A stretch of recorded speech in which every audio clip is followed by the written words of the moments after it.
नमस्कार, आप देख रहे हैं द न्यूज। आपके साथ मैं सृष्टि मिश्रा। संजय सिंह को संविधान खत्म होने का डर सता रहा है, बड़ा बयान दिया है। इसके साथ मैं आपको बता दूं, आज उनकी राउज एवेन्यू कोर्ट में पेशी थी और इसी बीच संजय सिंह ने बाबा साहब आंबेडकर को लेकर संविधान के खतरे का डर उनको सता रहा है और बीजेपी पर कटाक्ष करते नजर आए। आपको बता दें, संजय सिंह ने बड़ा बयान दिया है कि बीजेपी वाले पीएम मोदी हो जाए चाहे जो भी हो जाए, ये लगातार घूम घूम कर 400 सीटें लाने का दावा कर रहे हैं और ये तक कह गए हैं गृह मंत्री अमित शाह कि बीजेपी आने वाले 50 सालों तक राज करेगी। ये बिना चुनाव जीते ऐसी बातें क्यों कर रहे हैं? और ऐसा लगता है कि ये चुनाव अगर जीत गए तो अगले साल से चुनाव नहीं होगा, अगले बार से लोकतंत्र खत्म हो जाएगा और ये 400 सीटें इसलिए मांग रहे हैं ताकि ये संविधान बदल पाए। ये बड़े बयान है संजय सिंह का, जो कि शराब घोटाले पर बेल पर। जब पूरे देश में लोगों के मन में इस बात की आशंका उत्पन्न हो रही है, तमाम राजनीतिक दलों के नेताओं के और कार्यकर्ताओं के मन में ये बात लगातार मजबूत और दृढ़ हो रही है कि 2024 का चुनाव अंतिम चुनाव है और इसके बाद गलती से अगर मोदी जी की सरकार आ गई तो देश का संविधान बदल देंगे, चुनाव खत्म कर देंगे, आरक्षण खत्म कर देंगे, किसानों और युवाओं के अधिकार, महिलाओं के अधिकार को छीन लेंगे। इस बात की आशंका हर दिन मजबूत हो रही है, प्रबल हो रही है और इसके एक नहीं अनेक उदाहरण है क्यों यह धारणा मजबूत हो रही है लोगों के मन में। आपको याद होगा, देश के गृह मंत्री ने एक बयान दिया। उन्होंने कहा, साहब 50 साल तक बीजेपी राज करेगी। 50 साल तक कहां से आई ये बात उनके दिमाग में? क्या योजना है उनके मन में? क्योंकि शराब घोटाले पर आपको बता दें कि वो जमानत पर हैं, लेकिन संजय सिंह को अभी ये नहीं बोला गया है कि आपको शराब कांड से पूरी की पूरी छुट्टी मिल जाए।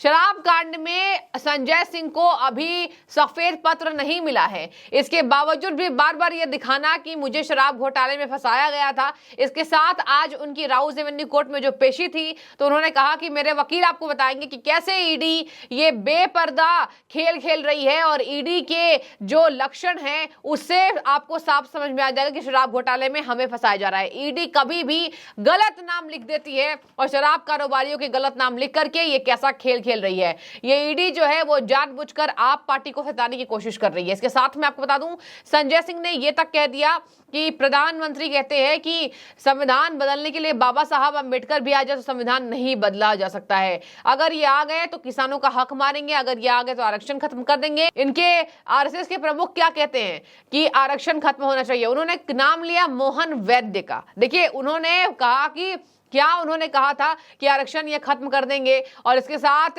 ये जो 50 लाख का दावा करते थे, ये जो लाखों लाख अकाउंट में देने का दावा करते थे, वो भी नहीं आए। तो देखिए, लगातार बीजेपी के इन बातों पर संजय सिंह लगातार ये बातें करते नजर आते हैं। इसके साथ उन्होंने कहा कि ये आरएसएस का संविधान लागू करना चाहते हैं और मैं इनको ये काम करने नहीं दूंगा।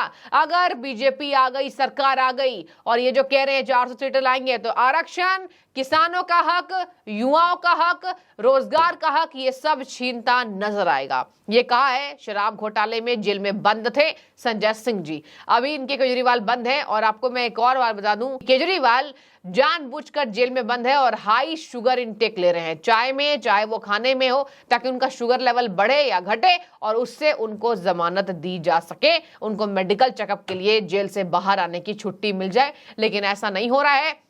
ईडी कह रही है उनके शुगर का पूरा ख्याल डॉक्टर्स जेल मैनुअल के हिसाब से रख रहे हैं और बार बार केजरीवाल कोर्ट जा रहे हैं और ये कह रहे हैं कि उनका शुगर लेवल रोज फ्लक्चुएट हो रहा है तो वो चेक कराई जाए। आपको मैं आगे बता दूं, उन्होंने बोला कि संविधान के अधिकार ये खत्म कर देंगे, बीजेपी 40 साल तक राज क्यों करेगी, उनको जो मन में आता है वो बोल देते हैं। उन्होंने कहां से ये बात कही? गृह मंत्री अमित शाह पर ये कह रहे हैं। इसके साथ उन्होंने कहा कि आरएसएस के प्रमुख मोहन भागवत का 2017 का ये बयान है कि देश से आरक्षण खत्म हो जाना चाहिए, आरक्षण की समीक्षा होनी चाहिए। बीजेपी वो संविधान लागू करना चाहती है जिसको आरएसएस प्रमुख लिखते लिखते हैं, बाबा साहब अंबेडकर के लिखे गए संविधान पर बीजेपी इसका नाश कर देगी और प्रधानमंत्री अहंकारी हो गए हैं। खुद बाबा साहब अंबेडकर के लिए कहते हैं कि इस बात का चैलेंज वो कर रहे हैं। संविधान के रूप में बाबा साहब ने एक बच्चे को जन्म दिया है जो कि अब बड़ा हो गया है और वो उसका कत्ल करेंगे, वो उसका बदलाव करेंगे, ये हम हरगिज नहीं होने देंगे। तो देखिए, चुनाव कौन जीतेगा कौन हारेगा ये तो जनता तय करती है। तो 50 साल तक बीजेपी राज करेगी, ये देश के गृह मंत्री अमित शाह जी बोलते हैं। दूसरी बात, इनके एक आरएसएस के बड़े प्रमुख नेता हैं मोहन वैद्य जी। 2017 का उनका बयान है, वो कहते हैं देश में आरक्षण खत्म होना चाहिए। 2015 में आरएसएस के प्रमुख, आप सब जानते हैं, देश के लोगों के लिए तो संविधान बाबा साहब डॉक्टर भीमराव अंबेडकर जी ने जो लिखा वो भारत का संविधान है, लेकिन भारतीय जनता पार्टी के लिए संविधान वो है जो आरएसएस के प्रमुख लिखते हैं। उनका देश के संविधान में आस्था नहीं है, क्योंकि देश के संविधान को तो बदलना चाहते हैं, तार तार करना चाहते हैं। वो किसके संविधान को मानते हैं? वो आरएसएस के प्रमुख मोहन भागवत के संविधान को मानते हैं। जो नागपुर का संविधान है वो भाजपाइयों पर लागू होता है, भारत का संविधान वो नहीं मानते, भारत के संविधान में उनकी आस्था नहीं है। और इसीलिए देखिए आप, प्रधानमंत्री ने कितने अहंकार में कहा, खुद बाबा साहब आ जाए तो संविधान बदल नहीं सकते। ये किस बात का चैलेंज आप दे रहे हैं बाबा साहब को? बाबा साहब ने तो एक बच्चे को जन्म दिया है संविधान के रूप में, उसका कत्ल वो क्यों करेंगे? वो क्यों कोई बदलाव करेंगे? इसका मतलब बदलाव की मंशा आपके और आरएसएस के और संघ के मन में और नागपुर में बैठे हुए लोगों के मन में है। और इसीलिए देश का गृह मंत्री खुलेआम कह रहा है 50 साल तक देश पे राज करूंगा, क्योंकि जब चुनाव खत्म हो जाएगा, आरक्षण खत्म हो जाएगा,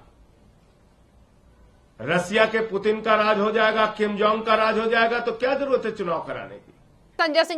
संजय सिंह जी ये ख्याली पुलाव वाली बातें ये पका रहे हैं। और देखिए, ऐसा बीजेपी ने नहीं कहा है। अगर बातचीत करें तो मैं आपको दोनों पहलू बताऊंगी, संजय सिंह का भी बताया, अब मैं प्रधानमंत्री पर आऊंगी।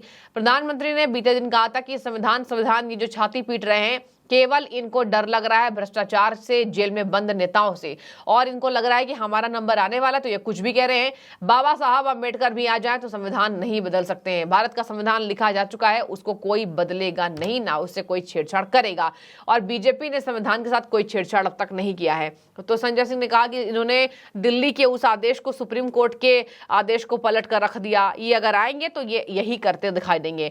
मेरठ से पीएम के करीबी लोकसभा प्रत्याशी अरुण गोविल कहते हैं, देखिए भगवान राम का किरदार निभा चुके हैं, उनके बारे में कह रहे हैं। अरुण गोविल कहते हैं कि संविधान बदलना है। संविधान बदलने से क्या मंशा है? आरएसएस का नियम कानून बीजेपी लागू करवा देगी। बीजेपी ने सुप्रीम कोर्ट की भी नहीं मानी। और देखिए संजय सिंह है, ये संजय सिंह है, जेल से बाहर आ गए हैं, आपके आक्रामक नेता हैं, जमीनी स्तर पर बात रखना इनको आता है, और यही वजह है कि ये बार बार आम आदमी पार्टी की आवाज बुलंद करते नजर आ रहे हैं। लेकिन आपको बता दूं, सुनीता केजरीवाल का नाम पहली बार चुनावी मैदान में आपने उतार दिया है, और अरविंद केजरीवाल के बाद नंबर 2 का कद रख रही है पूरी पार्टी में सुनीता केजरीवाल जी, जिनको राजनीति की कुछ भी समझ नहीं है, ऐसा जनता कह रही है।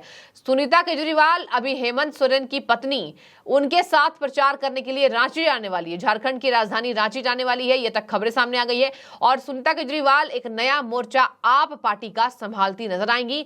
यही वजह है कि केजरीवाल के जेल में जाने से पहले जो ये ईडी के समन को दरकिनार कर रहे थे, ये बातें बोली गई कि ये सुनीता केजरीवाल को रेडी कर रहे थे कि भैया अब तो मेरा जाने का समय आ गया है, अब मैं कितने समन से बचूं। तो अब सुनीता केजरीवाल जो हैं वो अब मोर्चा संभालती नजर आ सकती हैं, और अब आ भी गई। आपने देखा होगा कैसे कार्यालय में बैठी हुई थी और पीछे बाबा साहब अंबेडकर, भगत सिंह के बीच में किसकी फोटो थी? तो भैया अरविंद केजरीवाल की, जो शराब घोटाले में अक्यूज हैं। हाईकोर्ट ने तगड़ी फटकार लगाई थी।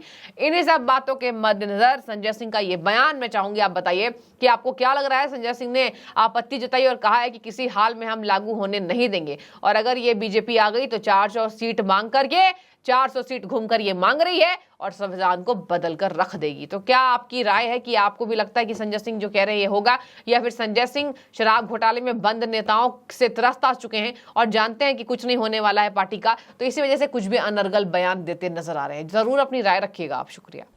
तो मैं आपको बता रहा था कि मोहन भागवत ने 2015 में बिहार विधानसभा के चुनाव के पहले कहा कि देश के अंदर आरक्षण खत्म होना चाहिए, आरक्षण की समीक्षा होनी चाहिए। क्यों भाई? बाद में जब उन पे हमले होने लगे तो लीपापोती करने में लग गए। नहीं, हमारे कहने का ये मकसद तो नहीं था, वो मकसद तो नहीं था।